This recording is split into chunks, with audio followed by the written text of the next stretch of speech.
Hello everyone, welcome to Wilkes Now. I'm Jerome Hannon. And I'm Jacob Chasen. We're broadcasting from the Wilkes University Karen Bellis Media and Communication Center. Today we'll have a report covering Wilkes Public Safety's transition to a fully sworn police department. You know what I'm excited about? Spring break. Oh yeah? Coming up this week. I can't wait. March 2nd, I'm excited. I got some plans, going bowling maybe. Okay. I'm traveling in the tri-state area, maybe Ohio for the Hard Rock Hall of Fame. Ooh, Hard Rock Hall of Fame, I like. So I'm excited. And now let's take a look at what else we have coming up on today's show. Well guys, I'm Cabrini Renicki, the co-news editor for The Beacon. And on today's Beacon Briefs, I'll tell you what's going on in the upcoming week. Don't forget that you can grab your own copy of The Beacon at any campus building. I'll have more coming up soon. See you in a couple of minutes. Tyler Aldinger here outside the Karen Bellis Media and Communication Center for Wilkes weather. Currently, partly sunny skies, 30 degrees, very breezy, and so we're gonna keep our eye on that as this wind has been very persistent. Going into Wednesday, we are tracking a minor snow threat, and into the weekend, another potential snow threat as temperatures go into the 40s and 50s, so rain and snow as well, which we have been dealing with before. But we will have more on that inside. I'm Kirsten Peters. Coming up on Sports Now, Taylor Gordy has an end-of-the-season interview with Thomas Lemuse, who leads both the Wilkes men and women's swim teams. Then in the second half of sports, we'll bring you highlights from men's basketball, the MAC Freedom semifinal game against Eastern. We'll also have a recap on your favorite Colonel athletic teams. I will see you back here soon for more. The second annual Pennsylvania Pain and Addiction Summit is accepting student research abstracts to be presented on Friday, April 12th at Mohegan Sun. The summit is looking for nursing, psychology, pharmacy, sociology, and criminology majors who are completing or have completed research around substance use disorder, harm reduction, stigma reduction, pain treatment, or any other related topics. Abstracts for this conference should be submitted no later than Friday, March 29th. Now let's take it to Ali Sabolka for an update on campus safety. Thanks, guys. I'm here at the Henry Student Center Ballroom talking to students and administration about improved safety on campus.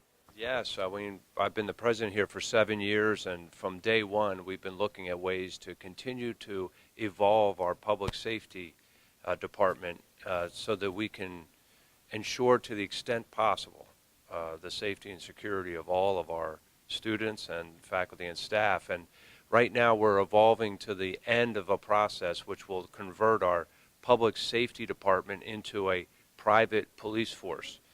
And that simply means that our public safety officers will go to court and be sworn in as officers, many of whom are already serving as officers in surrounding municipalities. It just allows them to serve in that capacity here on campus with an idea toward doing everything we can to keep our students safe and secure. This is all part of a sort of a master plan around doing everything we can to professionalize our public safety for the benefit of you students.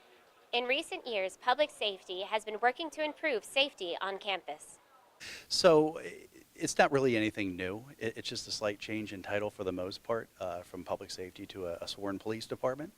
And from a national level, about 92% of our state universities have their own sworn departments, 48 just inside the Commonwealth here. So we're not chartering any new ground as far as the creation of a police department on campus.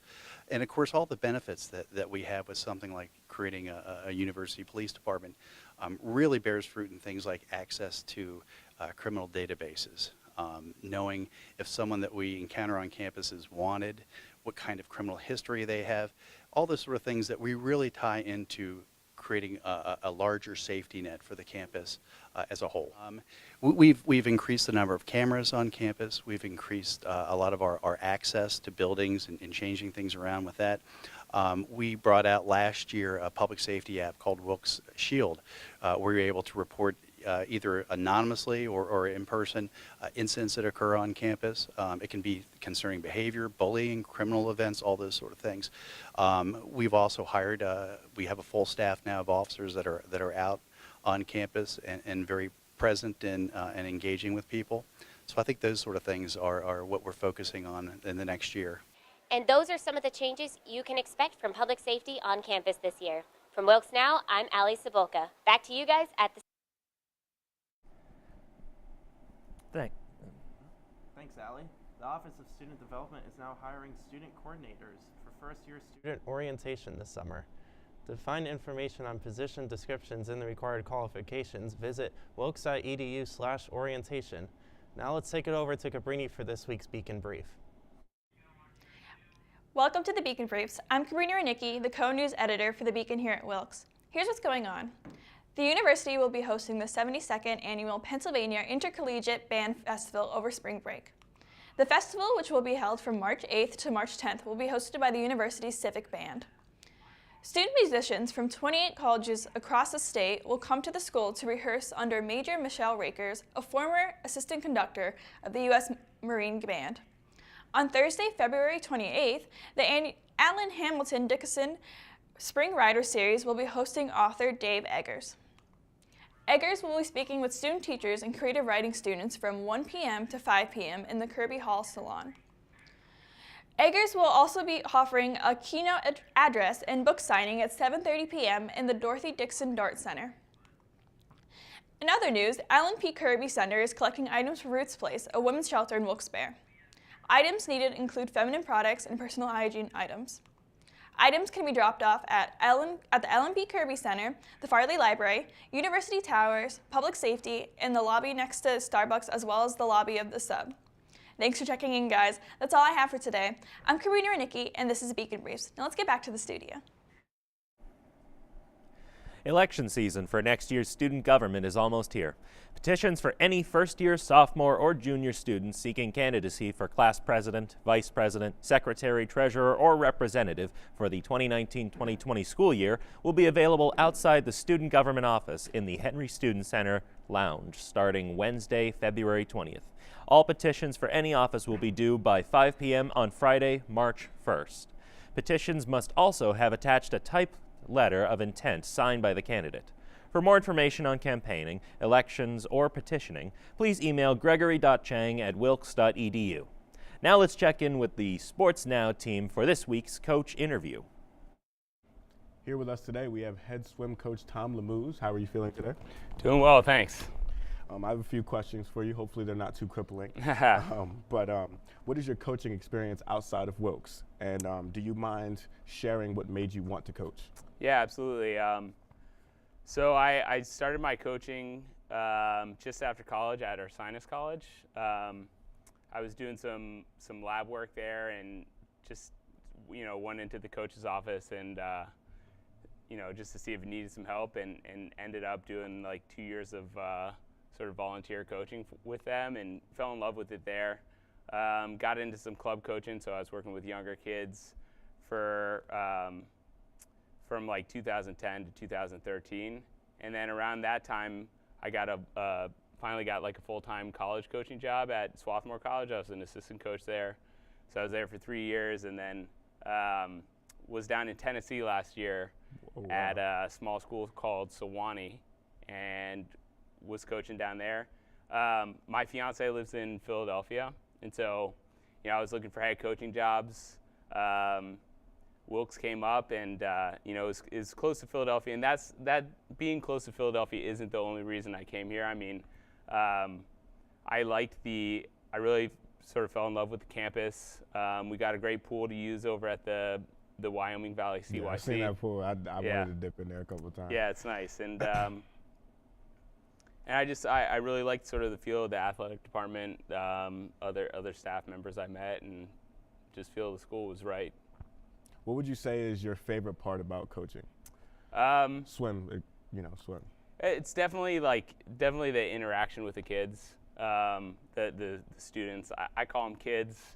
Some of them, most of them are 18, so not legally kids anymore. But I mean, one of my, we just got out of MAC championships this past weekend, and congratulations. Yeah, thanks. Just that time, like those 4 days that we get to spend together. It's a long time spending to be with anyone sort of continuously, but it just gets and we get a little loopy by the end of it, but it's just fun. It's fun to be on deck with them.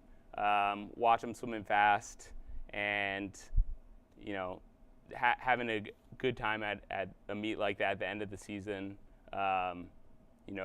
Seeing some of the hard work start to pay off. How confident would you say that you are in your team's youth to keep this success going? Oh, very confident. Yeah, we have, I'd say the majority of our team is freshmen and sophomores. And so we just have a really strong foundation moving forward. On the men's side, we're losing one senior, and so we really will be pretty unchanged next year on the men's side. And so, I think that with that base, the only way to go is up.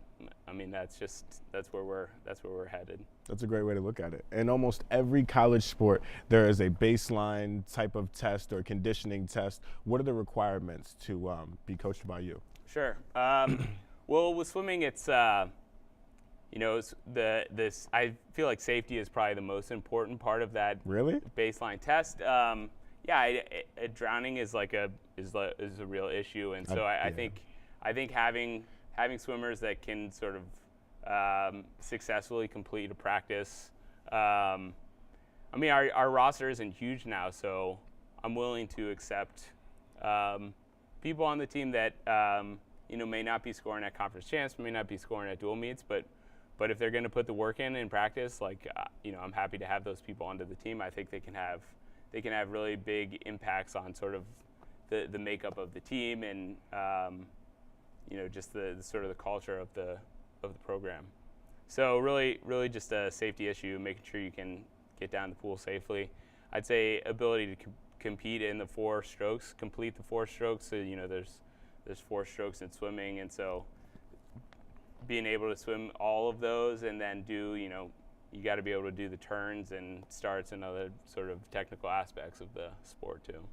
As a swimmer, it seems to me you don't really get all of the bright lights and all the attention. But how often does your team have to practice, and what sacrifices do they have to make? Sure. We practice. We're in the pool. We're there usually 5 nights a week. If we don't have a meet on Saturday, we'll be in there on Saturday morning. They're lifting 2 mornings a week. And I think some of the sacrifices they're making is, the pool is off campus. It's not too far away, but having to get there every night, and they are there. There's not a ton of class conflicts since it is a later practice. We swim from 7:30 and 9:30 in the evening. But that's like study time and time when other students usually are just with their friends, hanging out, social time. So I feel like they are giving up some of that to be at practice, to be there, putting in the work so that they're ready to swim fast at the end of the season. All right, thanks, Coach. Thank you very much for your time and the audience that watched. Now back to the anchors. The Kappa Psi Pharmaceutical Fraternity is hosting a book drive on campus until Tuesday, March 12th to benefit Reach Out and Read. Reach Out and Read is a nonprofit organization which provides children with books to take home and keep following a doctor's visit in order to increase childhood literacy. Although the organization focuses on children, all types of books will be accepted and donated to partners in pediatrics at Geisinger South Wilkes-Barre. Keep an eye out for collection boxes around campus. If you have any questions or you have a large number of books to donate, feel free to reach out to Stephanie Rarig at stephanie.rarig@wilkes.edu. Now let's take it over to Nick for this week's episode of Nick's Nerd News. Hey everybody, Nick James here for another episode of Nick's Nerd News, the show that gives you your week in geek in just 4 minutes. With that said, let's dive right in because we have a lot to talk about. The Oscars happened this past weekend and boy was it good to geeks. Spider-Man Into the Spider-Verse is now the 2019 Best Animated Picture. Rightfully so. The movie is incredible. If you have not seen it, it's available on digital, coming to DVD in just a few weeks. Make sure to keep your eye out for that. I'm sure they're going to put a giant sticker, 2019 Best Animated Film sticker on it, so you will not miss it. Huge shout out and congratulations to Bob Persichetti, Peter Ramsey, Rodney Rothman, Phil Lord, and Christopher Miller. Now, the webhead wasn't the only one to be honored because Black Panther took home a handful of Oscars itself. Though it didn't get Best Picture, it had 3 of its other nominees win. Best Production Design, Best Costume Design, and Best Original Score. They really seem to know what's going on over there at Marvel, and if you ask Kevin Feige, he knows what's going on for the next 6 years. Recently, for a Captain Marvel panel, a bunch of Nerd News networks, I guess I lost my invitation, was able to sit down with the cast and crew, including Paul Feige, who knows what's going to be going on for the next 6 years. That's right, though he won't tell us, and we probably won't even get a sniff of any of this until after Avengers Endgame and definitely after Spider-Man Far From Home. Let's just say the man who's concocted the entire MCU up till now knows where we're going for the next half-decade plus. So this includes what's going to go on to the Disney Plus. If you haven't heard, Disney is getting their own streaming service, and since Marvel falls under that, we'll get a bunch of brand new content from Marvel to that service. So far, Loki seems to be heading over to his own show. Tom Hiddleston has already signed on to do the part, and we found out that this show will actually be interwoven into what is now the MCU, kind of separate from what's going on with those Netflix shows, which have now all been canceled. But if you ask me, they're going to get renewed once Disney Plus comes out. Be sure to see Captain Marvel, which hits theaters on March 8th, followed by Avengers Endgame on April 26th, then Spider-Man Far From Home on July 5th. And then, like I said, we'll start to know what's going to happen over the next 6 years, but so far, only the man himself knows. Up next, Ben Affleck has officially stated Batman no more. That's right, if you're a fan of the Batfleck, it's time to roll a tear because we will no longer see that perfectly chinned man inside the cowl. He was on Jimmy Kimmel and he had a statement to say. I've decided.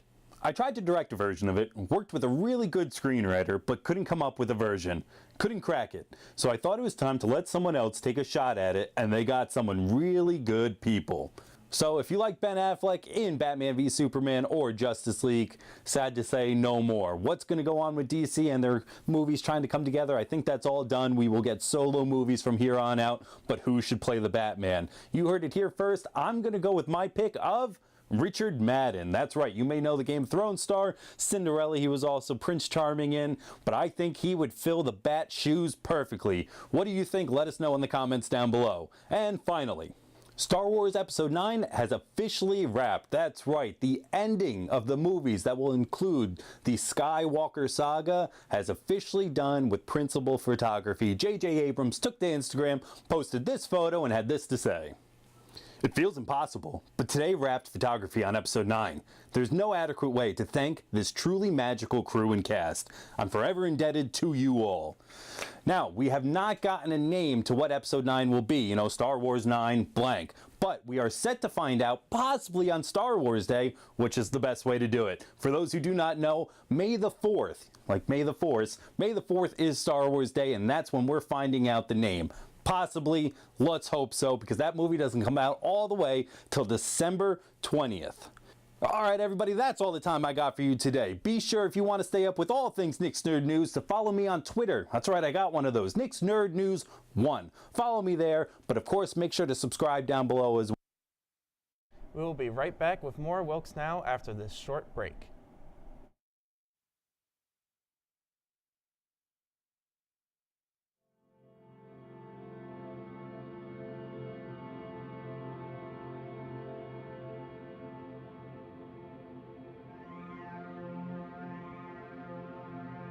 Mother Earth, a gift under our care.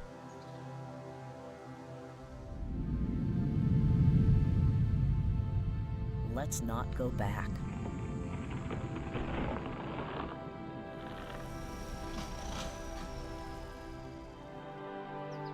Nurture nature. Nourish the soil and your soul. Let's mend our planet together. Make Mother Earth smile.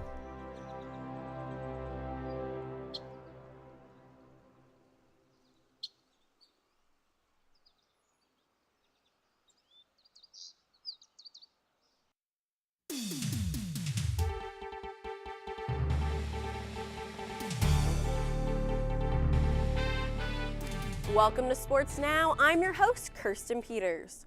Since our last show, the Wilkes University Playoff Week, as dubbed by University President Patrick Leahy, has concluded. Men's ice hockey, men's basketball, and wrestling were among the 3 sports to compete in playoff week. The Colonels' impressive inaugural season came to a close with a 5-2 upset in the first round of UCHC playoffs, when 4th-seeded Wilkes faced 5th-seeded Nazareth on Tuesday, February 19th. Early on, the Golden Flyers goalie Sean Kuhn seemed to be impenetrable. Not only did Wilkes struggle with getting the puck into the net, but multiple untimely stick penalties gave Nazareth the advantage, allowing the Golden Flyers to go up 3-0 by the middle of the second period. However, a penalty finally went in the Colonels' direction, allowing sophomore forward Tyson Arujo to score on the power play.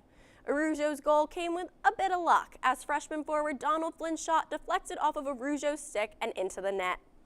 Once the Colonels had gained some momentum, they were able to score for a second time during the period. Freshman forward Phil Erickson jammed the puck into the net following a rebound from Kuhn when he blocked junior forward Brendan Logan's shot. Despite the momentum builder, Wilkes was unable to tie the game at 3 and eventually suffered a larger deficit from pulling their goalie, freshman Brandon Gordon, to allow for an extra attacker on the ice during the final minutes of play. The loss concluded the Colonels' season at 16-8-2 overall. Following the conclusion of the season, 5 Wilkes players were named to the All-MAC team. Freshman forward Tyler Barrow earned the Rookie of the Year honor, and Flynn joined him as the first-team All-MAC selection. Freshmen Nick Fia and Michael Gerska earned second-team honors, and Gordon earned an honorable mention.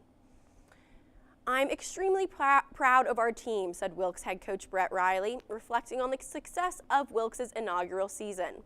"It's a 16-win season, which is more than any first-year program. To receiving national votes and being 1 point away from a MAC title, to having home ice advantage and a first-round bye, I can't say enough good things about our guys and the year they had." In addition to men's ice hockey, men's basketball competed in the MAC Freedom Tournament. On Thursday, February 21st, the Colonels were able to secure the 79-72 semifinal win against Eastern in the Mart Center. The teams traded baskets throughout the first 10 minutes of the first half before junior guard Mark Mullins scored back-to-back buckets to push the Colonels ahead 23-15. A 3-pointer from senior shooting guard Marcus Robinson and a layup from junior guard Rob Pecorelli extended the Colonels' advantage to 28-15, which would be their largest lead of the first half. In the second half, senior forward Zach Walzer dropped a long 2-pointer, and senior forward Tommy Bowen secured the basket and the and one to give Wilkes their largest lead of the night at 71-55. Pecorelli was able to round out the scoring by making the final 2 free throws of the game to give the Colonels the semifinal win. Mullins was able to get the ball at the end of the game and keep Eastern from scoring, securing Wilkes' spot in the championship game. In the MAC Freedom Championship game on Saturday, February 23rd, the Colonels fell 78-66 to DeSales. Despite multiple comeback attempts, Wilkes was unable to finish what would have been a cinematic comeback if they could have gained the lead and the win. Wilkes started the game in a funk with 3 turnovers, and the Bulldogs took advantage, jumping out to an 11-2 lead less than 4 minutes into the game. The Colonels struggled in the first half as they shot under 40% from the field and just 9% from beyond the 3-point arc. DeSales appeared to be running away with the game when they went into halftime leading 48-30, but the Colonels fought their way back. Wilkes opened the second half by cutting the Bulldogs' lead to 10 with 16:55 left in the game. The Colonels were able to cut the lead down to as little as 4 before the Bulldogs pulled away for good. Wilkes went the entire game without taking a lead. All 5 of the Colonel starters contributed on the offensive end, as they all reached double figures on the score sheet. Bowen led the group with 15 points, followed by Mullins and Robinson, who picked up 13 points apiece, and 11 each from Pecorelli and senior guard Connor Evans. According to Wilkes head coach Izzy Metz, "We didn't play our best basketball in the first half, and a lot of that was DeSales. They had a good game plan. Unfortunately, when you play a good team like DeSales, you can't spot them 18 points like we did in the first half." Although the Colonels lost the MAC Freedom title, they still have another opportunity to play, as Wilkes earned a bid to play in the ECAC tournament, seeded at number 1. The Colonels will face 4th-seeded Brooklyn College tomorrow night at 7 p.m. in the first round of tournament play. Hood College is set to host the rest of the tournament, with the championship game taking place this Sunday, March 3rd.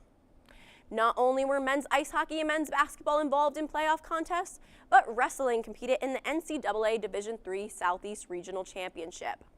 Junior Thomas Stokes and senior Nicholas Racanelli were each crowned champions in their respective weight classes, earning a trip to the NCAA championships. Wilkes' team earned a 4th place finish out of 20 teams. Stokes, who returned to wrestling after a 2-year absence from the sport due to personal reasons, found himself coming from behind in 3 of 4 of his matches. The 141-pound wrestler found himself in a sudden death thriller, earning the victory in the finals against number 5 seed Mario Vasquez of Ferrum. Stokes will enter nationals with a 27-5 overall record this season. In addition to Stokes, Racanelli won his first regional championship with a nail-biting sudden victory over the number 3 seed Jared Walker of Washington and Jefferson, 5-3. Racanelli will enter nationals with a 31-1 record this season. The 165-pound wrestler became a 3-time national qualifier. Wilkes has now had at least 1 national qualifier for the past 15 seasons under the guidance of head coach John Laudenslager. The 4th place team finish is the best for the Colonels since winning the regional championship during the 2014 season.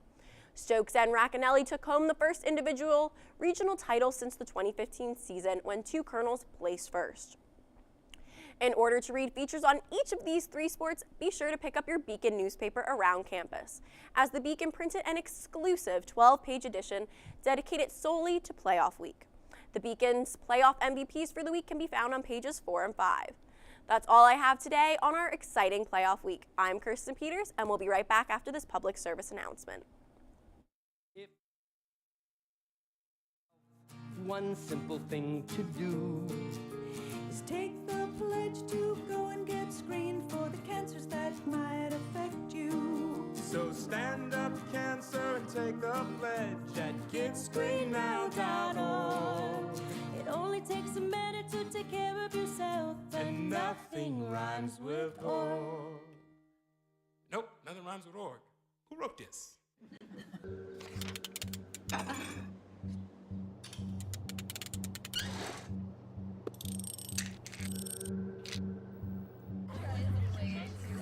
Just go do it. Go do it.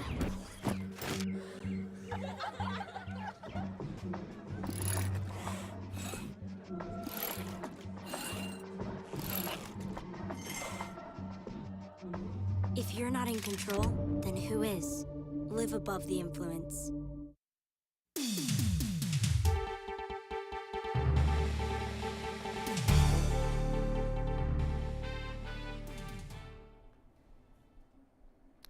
And welcome back to Wilkes Now Weather. I am Tyler Aldinger. As I said just a few moments ago, you saw me outside the gateway at the Karen Bellis Meeting Communication Center. 30 degrees outside, partly sunny skies, still very breezy as it was the last couple days. So the high for today, 32 degrees, partly sunny skies will remain. The low going down to 14 tonight, so it's going to be very cold. So for tomorrow, as I talked a little bit about outside, 29 degrees and cloudy, but as we go into Wednesday night, early Thursday, we could have the potential for a very minor snow accumulations I'll get into just a little bit later. So Thursday, it's partly sunny, 38 degrees, and as we work our way in towards the weekend, the temperatures are going to rise a little bit, but we're still going to have some rain and snow threat, especially on Friday and into Saturday as well. As you can see, the high 40 and 45 degrees before finally Sunday and Monday, partly sunny skies, and lows are going to creep down yet again to below freezing, 30 and 28. So here's what we're looking at for tomorrow night. As you can see, this band of snow, a lot, in the northern tier area up by New York, there's going to be a lot heavier snowfall. I'm not entirely positive of how low the snow line is going to go. I think it's going to be up more towards our area, and it's just going to clip us. So looking a little closer, Wednesday, as you can see at 10 o'clock, it has us in this heavier band of snow, as does towards New York as well, but I think we're going to be more so in that lighter snow area. I don't think there's going to be that much, and this is a great threat. As you can see, working through 1 a.m., we're going to be in the lighter snowfall area. More north and east is going to have the heavier snowfall, and then by 10 o'clock on Thursday, this snow will be out of here. So I think generally anywhere under 2 inches of snow, if that, at the max for Wednesday night into Thursday. And then Saturday, another snowstorm could potentially come through, but that one does not look major, as well as highs will be in the 40s. So a little fun fact, this day in weather history, 1998, North Dakota temperatures were as high as they were in Florida, and 8 cities in central U.S. reported new record highs, including Lamoni, Iowa, with a record reading of 67 degrees. So one could only hope that it's that warm. So looking ahead, cold and breezy into the weekend. We have that potential minor snow threat tomorrow night into Thursday, and warmer temperatures into the weekend, but we will have rain and some snow to deal with as well. So that's all for Wilkes weather, and we'll be right back after this public service announcement.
That's all the time we have for today. Just a reminder, you can watch us live every Tuesday on Service Electric, Channel 97 at 12 noon. Also, you can check out our YouTube channel for episodes of the show. And in case you missed it, our broadcast airs every weeknight at 7:30 p.m. I thank you very much for watching. From all of us here at Wilkes Now, have a great week.